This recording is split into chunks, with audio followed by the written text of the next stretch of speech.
નમસ્તે બાળ દોસ્તો.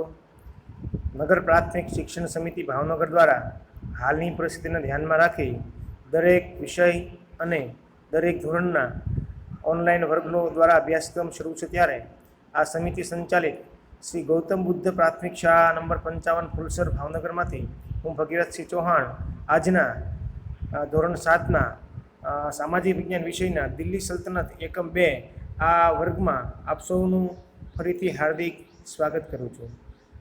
ગયા ઓનલાઈન વર્ગમાં દિલ્હી સલ્તનત એકમ 2 સામાજિક વિજ્ઞાન ધોરણ 7માં આપણે જે શાસકોએ શાસન કર્યું એવા જે 5 વંશો છે એને શાસન કર્યું હતું.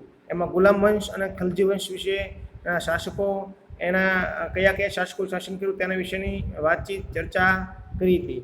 આ વર્ગમાં બીજા 3 જે શાસકો છે એ તુગલક વંશ, સૈયદ વંશ અને લોધી વંશ, આ જે 3 વંશના શાસકો છે એની આપણે ચર્ચા કરવાની છે.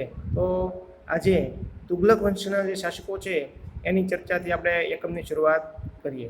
તો તુગલક વંશ ઈસવીસન 1320થી ઈસવીસન 1414 આ સમયગાળા દરમિયાન તુગલક વંશના શાસકોએ દિલ્હી ઉપર શાસન કર્યું હતું. તુગલક વંશમાં મોહમ્મદ બિન તુગલક એ પ્રતિભાવાન અને મહત્વાકાંક્ષી સુલતાન થઈ ગયા. આ મોહમ્મદ તુગલક તરીકે જેને આપણે ઇતિહાસમાં ઓળખીએ છીએ એ ખૂબ જ મહત્વાકાંક્ષી સુલતાન થઈ ગયા. તેણે તેના શાસન દરમિયાન ઘણી બધી યોજનાઓ અમલમાં મૂકી હતી અને તે એના કારણે ખૂબ જ ચર્ચામાં રહ્યા હતા. એની યોજનાઓ છે એને તરંગી યોજનાઓ તરીકે ઇતિહાસ જાણે છે. તો જોઈએ કઈ યોજનાઓ અમલમાં મૂકી હતી. તેમાં મુખ્ય યોજનાઓ કઈ કઈ હતી? તો રાજધાની દિલ્હીથી દૌલતાબાદ સ્થળાંતર કરવું. એ સમયમાં રાજધાની દિલ્હી હતી તો એને મોહમ્મદ તુગલકે એની રાજધાની છે દિલ્હીથી દૌલતાબાદ એને સ્થળાંતર કર્યું, એટલે ફેરવી નાખ્યું. ઉપરાંત પ્રતિક મુદ્રા પ્રયોગ તરીકે નો અમલ કરવો, આ બધી એની ઉપરાંત બીજી પણ આ બધી યોજનાઓ એને મૂકી હતી. પરંતુ આ યોજનાઓના અમલની વ્યવહારિકતાનો અભાવ અને આયોજનમાં અમલીકરણમાં ભેદભાવ હોવાને કારણે આ યોજનાઓ સફળ નથી. આ યોજનાઓ કરી એની પાછળ કોઈ ઠોસ ચોક્કસ કારણો, એના ફાયદાઓ અથવા આનાથી પ્રજાને કોઈ ફાયદો થશે એવું કોઈ જણાતું ન હતું. એના કારણે આ યોજનાઓ સફળ ન થઈ અને ભારતમાં ઇતિહાસમાં આ યોજનાઓ તરંગી યોજના તરીકે સ્થાન પામી. એટલે મોહમ્મદ તુગલકની યોજનાઓ છે તરંગી યોજનાઓ તરીકે સ્થાન પામી, કારણ કે એના યોજનાથી લોકોને ઘણી વખત પારાવાર મુશ્કેલી ભોગવવી પડી. કારણ કે દિલ્હીથી દૌલતાબાદ રાજધાનીનું સ્થળાંતર કર્યું એટલે રાજધાની સાથે સંકળાયેલા લોકો, એનો સરસામાનથી માંડીને બધી વસ્તુનું સ્થળાંતર દૌલતાબાદ લઈ જવા પાછળનું કોઈ ચોક્કસ કારણ હતું નહીં. તો આવી બધી યોજનાને કારણે લોકોને પણ મુશ્કેલી પડી હતી. આને કારણે આ યોજનાઓને તરંગી યોજના તરીકે ઇતિહાસમાં સ્થાન પામી છે. આ મોહમ્મદ તુગલક સમયમાં આફ્રિકન મુસાફર ઇબ્ન બતુતા ભારતની મુલાકાતે આવ્યો હતો. આ ખાસ યાદ રાખજો મિત્રો કે તુગલક વંશમાં મોહમ્મદ તુગલકના સમયમાં કયા વિદેશી મુસાફર ભારતમાં આવ્યો હતો? તો આપણે યાદ રાખવાનું છે ઇબ્ન બતુતા. મોહમ્મદ તુગલક પછી એના પિતરાઈ ભાઈ ફિરોઝ શાહ તુગલક દિલ્હીની ગાદી ઉપર આવે છે. તેના અવસાદ બાદ તો તુગલક વંશના 2 સુલતાનો વિશેની વાત છે આમાં. એમાં સૌ પ્રતિભાશાળી મોહમ્મદ તુગલક છે. એની આપણે વાત જોઈ. એવું કહેવાય છે કે મોહમ્મદ તુગલકના એક ઇતિહાસકાર એવું કહે છે કે સમયમાં એક અંધકાર અને પ્રકાશ એક સાથે જોવા મળ્યો છે. એને સારા કામો કર્યા, એની સાથોસાથ આવી તરંગી યોજનાના કારણે એમને જે છે એમાં લોકોને મુશ્કેલીઓ પણ પડી હતી. તો તુગલક પછી એનો પિતરાઈ ભાઈ ફિરોઝ શાહ તુગલક દિલ્હીની ગાદી આવ્યો.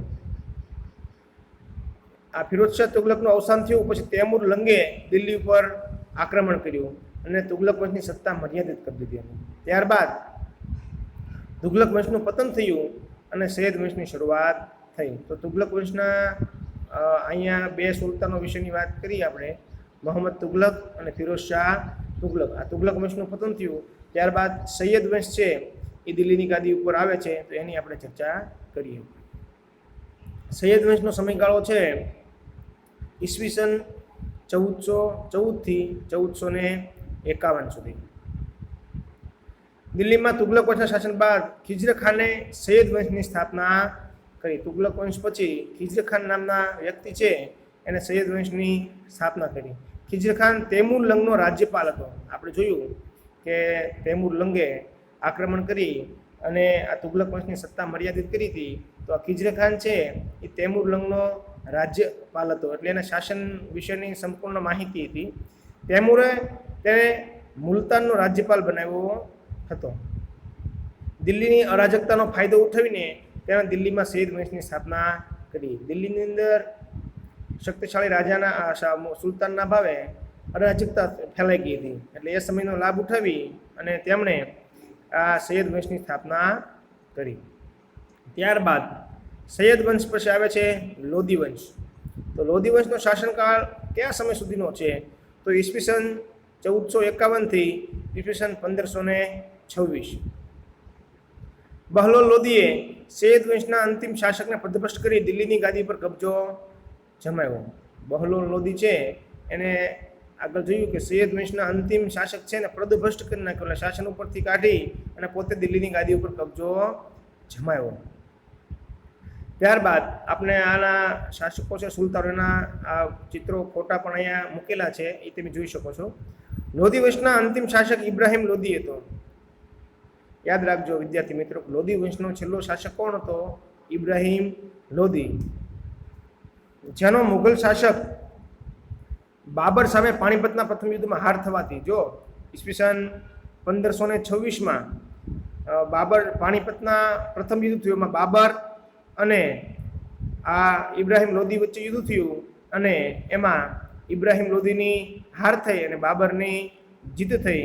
એટલે આ પાણીપતના પ્રથમ યુદ્ધ ઈસવીસન 1526માં આ યુદ્ધ થયું ત્યારે આ સલ્તનત યુગનો દિલ્હીમાંથી અંત આવ્યો અને દિલ્હીમાં મુઘલ સામ્રાજ્યની સ્થાપના થઈ.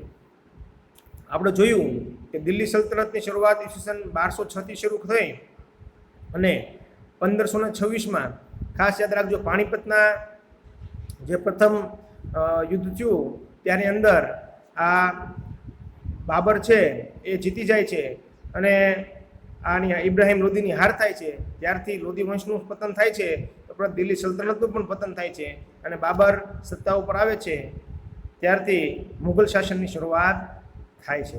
તો વિદ્યાર્થી મિત્રો, આ જે 3 રાજવંશો છે એના વિશેની વાત આપણે કરી, તો એના વિશે ટૂંકમાં તમને એના શાસકો વિશેની માહિતી આપું છું.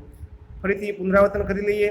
તુગલક વંશ ઈસવીસન 1320થી ઈસવીસન 1414 સુધી એનું શાસન રહે છે. એના કયા કયા શાસકો હતા? તો મુહમ્મદ તગલક અને ફિરોઝ શાહ તુગલક. ત્યારબાદ તુગલક વંશ પછી સૈયદ વંશનું શાસન આવે છે ઈસવીસન 1414થી 1451. એમાં ખિઝર ખાન નામના જે શાસક છે. ત્યારબાદ લોધી વંશ ઈસવીસન 1451થી 1526 સુધી લોધી વંશનું શાસન રહે છે. એમાં બહલોલ લોધી અને છેલ્લા શાસક છે ઇબ્રાહિમ લોધી. ત્યાર પછી દિલ્હી સલ્તનતનું પતન થાય છે અને બાબરે દિલ્હીની ગાદી ઉપર વિજેતા બને છે અને મુઘલ શાસનની શરૂઆત થાય છે. તો વિદ્યાર્થી મિત્રો, આ જે 5 વંશોએ સત્તા ભોગવી હતી એમાં ગુલામ વંશ, ખલજી વંશ, તુગલક વંશ, સૈયદ વંશ અને લોધી વંશ, એના વિશેની આપણે સંપૂર્ણ ચર્ચા કરી. હવે આપણે સલ્તનત યુગની રાજ્ય વ્યવસ્થા જોઈશું કે સલ્તનત યુગની અંદર કયા પ્રકારની શાસન વ્યવસ્થા હતી, રાજ્ય કરવા માટે શું વ્યવસ્થા હતી, એની આપણે અહીંયા ચર્ચા કરીએ છીએ. ઈસુની 13મી સદીમાં દિલ્હીમાં સ્થપાયેલા સલ્તનત સામ્રાજ્યની શાસન વ્યવસ્થા ખૂબ જ વિશિષ્ટ પ્રકારની હતી અને અમુક અંશે કહીએ તો સુધારા વધારા સાથે આધુનિકતા સાથે પણ એ સંકળાયેલી હતી. દિલ્હી સલ્તનતના શાસનમાં કેન્દ્રમાં સુલતાન રહેતો હતો, એટલે મુખ્ય વ્યક્તિ આખા રાજ્યનો મુખ્ય વ્યક્તિ સુલતાન હતો. સુલતાન જે કાંઈ નિર્ણયો લેવા હોય અગત્યના એ પોતે નિર્ણય લેતો હતો, એટલે મુખ્ય વ્યક્તિ કેન્દ્રમાં સુલતાન હતો. ત્યારબાદ તે સર્વોચ્ચ સેનાપતિ, કારોબારીના સર્વોચ્ચ વડા અને સર્વોપરી ન્યાયાધીશ પણ ગણાતો. સુલતાન છે એ સમગ્ર સેનાનો સર્વોચ્ચ સેનાપતિ, કારોબારીના સર્વોચ્ચ વડા, જે કાંઈ મંત્રીમંડળ હોય એની કારોબારી હોય એના સર્વોચ્ચ વડા સુલતાન કહેવાતો, અને સર્વોપરી ન્યાયાધીશ. ન્યાયની બાબતમાં એને એમ લાગે કે આ વ્યક્તિ નિર્દોષ છે તો એને છોડી મૂકવામાં આવતો અને એમ લાગે કે આને સજા કોઈ દોષ કર્યો છે, ગુનેગાર છે, અને સજા આપવામાં આવતી. એટલે સર્વોપરી જે છે સુલતાન રહેતો હતો. સુલતાનને મદદરૂપ થવા માટે મંત્રીમંડળ પણ હતું, કારણ કે એકલો સુલતાન છે એ બધી રાજ્યનું ધ્યાન રાખી ન શકે, એટલે એને એના વિશ્વાસુ લોકોને મંત્રીમંડળમાં સ્થાન આપ્યું હોય અને મદદરૂપ થવા માટે અલગ અલગ મંત્રીઓ હતા. તેના મંત્રીઓ અને અધિકારીઓની નિમણૂક સુલતાન પોતે કરતો. આ મંત્રી કોને રાખવા અને અધિકારી તરીકે કોને રાખવા એની નિમણૂક છે એ સુલતાન પોતે કરતો. એના વિશ્વાસુ માણસો હોય અથવા હોશિયાર હોય, રાજ્ય માટે ઉપયોગી થઈ શકે હોય એવા માણસોને સુલતાન પોતે મંત્રી તરીકે અને અધિકારી તરીકે નિમણૂક આપતા હતા. ત્યારબાદ સલ્તનત શાસનકાળમાં કુલ 3 ભાગમાં વહેંચાયેલી હતી. આની શાસન વ્યવસ્થા છે એ કુલ 3 ભાગમાં વહેંચાયેલી હતી. એક કેન્દ્રીય વ્યવસ્થા, બીજું પ્રાંતીય વ્યવસ્થા અને ત્રીજું છે સ્થાનિક વ્યવસ્થા. તો અલગ અલગ 3 ભાગ પાડ્યા છે. આપણે અત્યારે કેમ શાસન વ્યવસ્થામાં જોઈએ તો કેન્દ્ર સરકાર, રાજ્ય સરકાર ને સ્થાનિક શાસન વ્યવસ્થા જે છે આપણે, તો એ રીતે એ સમયે પણ શાસન વ્યવસ્થા છે એ 3 પ્રકારમાં વહેંચાયેલી હતી. પ્રથમ છે કેન્દ્રીય શાસન વ્યવસ્થા. તો કેન્દ્રમાં સુલતાન સર્વોપરી હતો. તેને મદદરૂપ થવા માટે મંત્રીમંડળ રહેતું. કેન્દ્રીય શાસન વ્યવસ્થા રાજ્યની માં સુલતાન સર્વોપરી હતો અને એમાં મદદરૂપ થવા માટે મંત્રીમંડળ પણ હતું. સુલતાનનો પ્રધાનમંત્રી વજીર કહેવાતો. વિદ્યાર્થી મિત્રો ખાસ યાદ રાખજો કે વજીર પારિભાષિક શબ્દોની સમજ આપવામાં વજીર શબ્દ હોય છે ઘણી વખત. તો સુલતાનનો પ્રધાનમંત્રી વજીર કહેવાતો. સુલતાનનો જે મુખ્ય મંત્રી હોય પ્રધાન એને વજીર કહેવામાં આવતો હતો. એ સુલતાન પછીનું અગત્યનું સ્થાન એનું હતું. કોઈ પણ નિર્ણય લેવો હોય, સુલતાન રાજ્યમાં હાજર ન હોય ત્યારે વજીર ઉપર મોટાભાગની જવાબદારી હોય છે રાજ્યની. તેના મંત્રીમંડળમાં કયા કયા વિભાગો હતા તો કે સેના વિભાગ, પત્ર વ્યવહાર વિભાગ, ધર્મ વિભાગ, વિદેશ વિભાગ, ગુપ્તચર વિભાગ જેવા વિભાગો હતા. તો આપણે જોઈએ તો આમ તો આધુનિક જે શાસન વ્યવસ્થા કહી શકાય, કારણ કે અત્યારે જેવા મંત્રીમંડળમાં જેવા ખાતાઓ હોય છે, વિભાગો છે, તો એ સમયે પણ એના વિભાગમાં સેના વિભાગ હતો કે રાજ્યની સેના છે એ કઈ રીતે હોવી જોઈએ, કઈ રીતે એને ટ્રેનિંગ આપી, એક વિભાગ. પત્ર વ્યવહાર વિભાગ તેમજ ધર્મ વિભાગ, દાન ધર્માદાની વાત છે. વિદેશ વિભાગ કે ભાઈ વિદેશ સાથે કઈ રીતના સંબંધો રાખવા, અને ગુપ્તચર રાજ્યની અંદર જે ગુપ્તચર વિભાગ છે એ પણ સક્રિય હતો એ સમયે. તો કેન્દ્રીય શાસન વ્યવસ્થામાં આ પ્રમાણે છે. હવે આવે છે પ્રાંતીય શાસન વ્યવસ્થા. પ્રાંતની વાત છે. સલ્તનત કાળમાં પ્રાંતને જાગીરમાં વહેંચવામાં આવતું, જેને એકતા તરીકે ઓળખાતું હતું. આ પણ પ્રાદેશિક પારિભાષિક શબ્દમાં પૂછાય છે, એકતા એટલે શું? તો સલ્તનત કાળમાં જે પ્રાંત હોય એને જાગીરમાં વહેંચી દેવામાં, અલગ અલગ વિસ્તાર વિભાગો જે પાડી દઈએ છીએ આપણે કેમ અત્યારે દેશ પછી રાજ્ય હોય, રાજ્ય પછી જિલ્લાઓ હોય, તે એ સમયે આ જાગીરમાં વહેંચવામાં તો એ માટે શબ્દ હતો એકતા. એકતાનો વડો ઇક્તેદાર કે મુક્તિ તરીકે ઓળખાતો. એનો જે વડો હોય છે એને ઇક્તેદાર અથવા તો મુક્તિ તરીકે ઓળખવામાં આવતો. તે જમીન મહેસૂલ ઉઘરાવવાનું કામ કરતો. આ જે ઇક્તેદાર અથવા મુક્તિ હોય એ શું કામ કરતા હતા તો કે જમીન મહેસૂલ ઉઘરાવવાનું કામ કરતા હતા. સેના રાખતો અને સુલતાનને જરૂર પડે મદદ પણ કરતો હતો. એ સેના પણ રાખતા હતા અને સુલતાનને જરૂર પડે ત્યારે મદદ પણ કરતા હતા. કોઈ રાજ્ય ઉપર આક્રમણ કરવાનું થયું હોય ત્યારે એને બોલાવે કે આપણે બીજા રાજ્ય ઉપર આક્રમણ કરવું છે, ત્યારે આ એની સેના પણ મોકલાવતા હતા સુલતાનને. અલાઉદ્દીન ખલજી અને મોહમ્મદ તુગલકના સમયમાં કેન્દ્રનું મહત્વ વધારી આવા ઇક્તેદારોને સત્તા પર નિયંત્રણ લાદવામાં આવ્યું. જો મોટાભાગના શાસકોએ શાસન વ્યવસ્થા જે એની છે એ પ્રમાણે રાખી હતી, પરંતુ અલાઉદ્દીન ખિલજી અને મોહમ્મદ તુગલકે કેન્દ્રનું મહત્વ વધાર્યું હતું અને ઇક્તેદારોને સત્તા પર નિયંત્રણ લાવ્યું હતું. ઘણી વખત આપણે આગળ પણ જોયું કેવા ઇક્તેદારો હોય, એની પાસે સેના પણ હોય, એ લોકો કર પણ ઉઘરાવતા હોય. ઘણી વખત જ્યારે સુલતાન નબળા પડે ત્યારે પોતે શાસકો બની જતા હોય છે. એટલા માટે અલાઉદ્દીન ખલજી અને મોહમ્મદ તુગલક બે મહત્વાકાંક્ષી શાસકો હતા.